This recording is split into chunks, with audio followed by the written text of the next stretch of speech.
उत्तर प्रदेश विधानसभा का चुनाव मानो कि अब धीरे धीरे नजदीक आ रहा है। 2027 दूर नहीं और उसके पहले त्रिस्तरीय पंचायत चुनाव भी एक बड़ी चुनौती हर दल के लिए माना जा रहा है और माना जा रहा है कि वहीं से चीजें बहुत सारी क्लियर होना शुरू हो जाएंगी, क्योंकि काफी ज्यादा विपक्ष की जोर आजमाइश है। सत्ता पक्ष भी अपने होल्ड को कैसे भी ढीला नहीं पड़ने देना चाहता है और खास तौर पर लोकसभा चुनाव के जो नतीजे थे उसके बाद तो और ज्यादा बीजेपी यहां पर अपने तमाम कील कांटे को दुरुस्त करना चाहती है। इन सब के बीच में एक सियासत फिर से आ गई है और इसको लेकर तमाम चर्चाएं हैं और चर्चा में इसी के साथ न केवल बीजेपी के कुछ खास चेहरे हैं बल्कि पूर्वांचल के समाजवादी पार्टी के भी एक बड़े कद्दावर नेता आ गए हैं। सियासत नाम बदलने की, जिस पर विपक्ष योगी सरकार को लगातार घेर रहा है।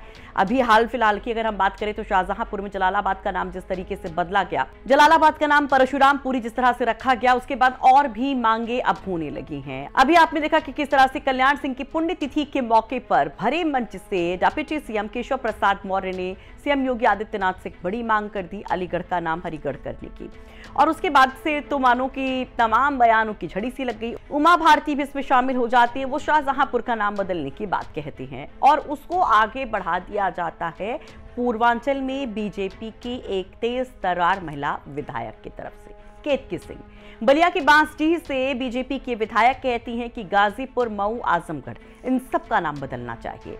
गाजीपुर का नाम वो परशुराम जी के पिता के नाम पर करने की मांग करती हैं, महर्षि जमदग्नि के नाम पर और महर्षि गौतम के नाम पर करने की, और वहीं दूसरी तरफ आजमगढ़ का नाम महर्षि दुर्वासा के नाम पर करने की बात कही जाती है।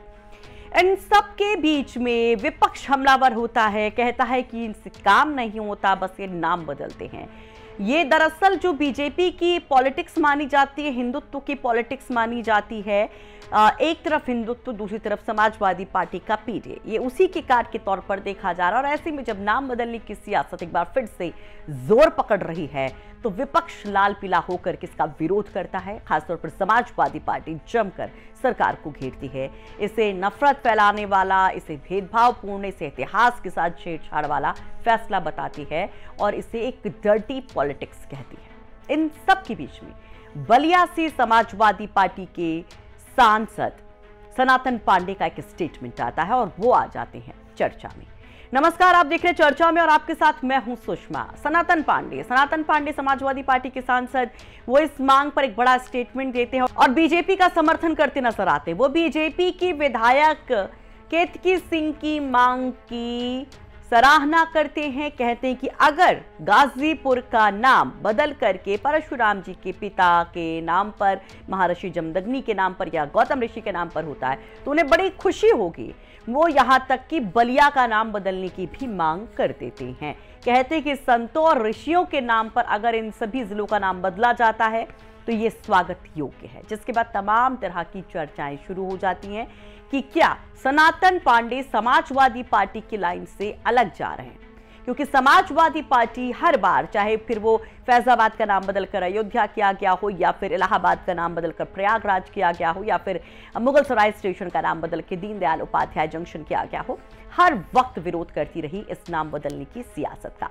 इसे हिंदू मुस्लिम के बीच में नफरत बोने वाली पॉलिटिक्स बताती रही।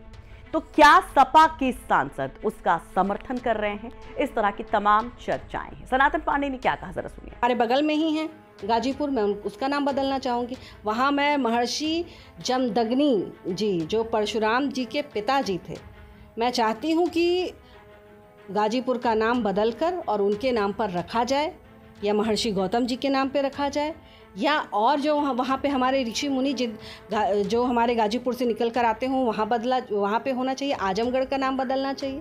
गाजीपुर को लेकर के जिस तरह का बयान है कि नाम बदला जाए, मैं तो बस बोल चुका हूँ कि भाई ऋषियों के बदलो तो बात करें। वो तो हमारे परशुराम आराध्य हैं। हम परशुराम जी को भगवान परशुराम मानते हैं। भगवान परशुराम जी के पिताजी का सवाल है, ऋषि का सवाल है। मैं स्वागत करता हूँ कि वो सत्ता पक्ष की विधायिका है। अगर उनके मन में ऋषियों के प्रति भाव है तो मैं उसको सम्मान देता हूँ, लेकिन ये जमीन से पैदा कोई है, उस धरती पर ऋषि है उनके नाम पर भी जनपद बलिया का नाम रखें। तो एक तरफ केतकी सिंह का बयान, दूसरी तरफ सनातन पांडे का बयान। अब इन सब के बीच में सनातन पांडे जो लगातार समाजवादी पार्टी के लिए खास रहे, चुनाव दर चुनाव वो हारते गए, लेकिन सपा ने उनको छोड़ा नहीं। यहां तक कि सनातन पांडे के लिए अखिलेश यादव ने बागी बलिया में बगावत को भी मोल लिया। उनके खुद के एक बड़े नेता ने उनके खिलाफ मोर्चा खोल दिया, और यहां तक कि एन चुनाव के वक्त और एक बार को ऐसा लगा कि कहीं बलिया में ये समीकरण बिगड़ ना जाए, चुनाव में सपा को कहीं खामियाजा ना भुगतना पड़े और असर बलिया से लेकर पूर्वांचल के कई और जिलों तक ना पहुंच जाए। दरअसल अगर हम सनातन पांडे की बात करें तो सनातन पांडे को 2024 के लोकसभा चुनाव में जब समाजवादी पार्टी उम्मीदवार बना रही थी तो वहां पर नारद राय की नाराजगी काफी देखने को मिली थी। नारद राय इस कदर नाराज हुए कि ना केवल वो सपा के खिलाफ पहले बयानबाजियां करते हैं, बल्कि खुल करके वहां पर विरोध करते करते वो बीजेपी के खेमे में बैठ जाते हैं, बीजेपी ज्वाइन कर लेते हैं। और एकदम चुनाव के पहले जब ये सब कुछ होता है तो उससे कहा जाता है कि बहुत ज्यादा डेंट सपा को क्या होगा या नहीं, क्योंकि नारद राय क्योंकि भूमिहार समाज से हैं तो गाजीपुर, मऊ, इन सब जगहों पर भी तमाम चर्चाएं हो जाती हैं कि इसका असर पड़ सकता है। लेकिन समाजवादी पार्टी को उस वक्त अंसारी बंधुओं का सहारा मिलता है और वो जो संविधान बचाओ का नारा होता है वो काम कर जाता है। गाजीपुर, बलिया, मऊ, इन सभी जगहों पर, आजमगढ़ जो खुद सपा का गढ़ है, जहां से अखिलेश यादव खुद सांसद रहे हैं, जहां पर सबसे ज्यादा मुस्लिम जो वोटर्स हैं, यादव वोटर्स हैं, वो हैं, तो वो वहां पर एक तरफा जीत ले जाते हैं। लेकिन जब सनातन पांडे इस तरह का बयान देते हैं तो सपा सांसद का ये बयान गाजीपुर, मऊ, आजमगढ़, बलिया, इन सब जगहों पर क्या असर डालेगा इसकी चर्चा, क्योंकि यहाँ पर एक बड़ा मुस्लिम वोट बैंक है जो सपा का बेस वोट माना जाता है।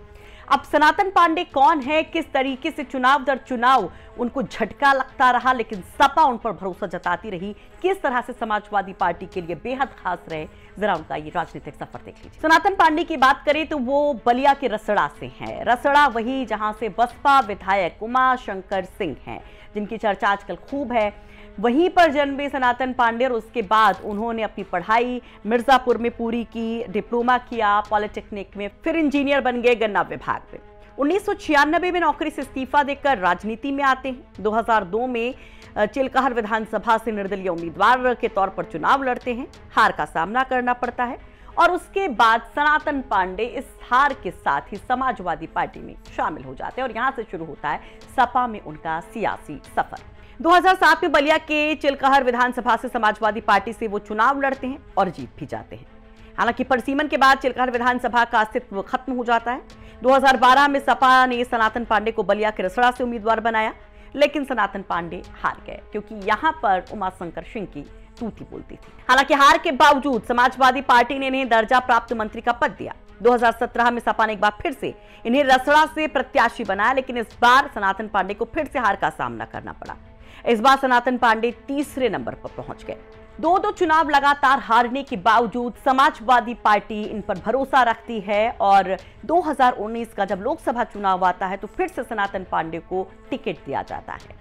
उनको बलिया लोकसभा सीट से समाजवादी पार्टी अपना उम्मीदवार बनाती है और फिर से सनातन पांडे हार जाते हैं। लेकिन एतबार लगातार बना रहता है सनातन पांडे पर अखिलेश यादव का। 24 का चुनाव आता है तो जैसा कि हमने आपको पहले बताया कि सभी बगावतों का सामना करते हुए एक बार फिर से बलिया से सपा से कैंडिडेट वही होते हैं और इस बार सनातन पांडे जीत जाते हैं क्योंकि सपा का अप्रत्याशित प्रदर्शन था। कुछ लोग इसे सपा के परफॉर्मेंस से जोड़ते हैं, कुछ लोग इसे सनातन पांडे के खुद के पॉलिटिकल करियर से जोड़ते हैं, उनके आधार से जोड़ते हैं। कुल मिलाकर अखिलेश यादव की मेहनत, एक बदलाव की बयार और सनातन पांडे का चेहरा बलिया में एक बड़ा समीकरण खड़ा करता है।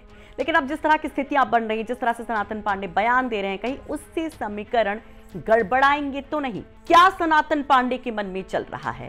क्या इसे सनातन पांडे की बगावत माना जाए या नहीं? और क्या इसके बाद समाजवादी पार्टी उनके कुछ पेंच कसेगी, उन पर कोई एक्शन लेगी या उनको कोई हिदायत दी जाएगी? इस पर आप लोग क्या कहेंगे? कमेंट बॉक्स में अपनी राय जरूर रखिए। बलिया से ये रिपोर्ट तैयार करने में हमारी मदद की है हमारे सहयोगी अनिल अकेला ने।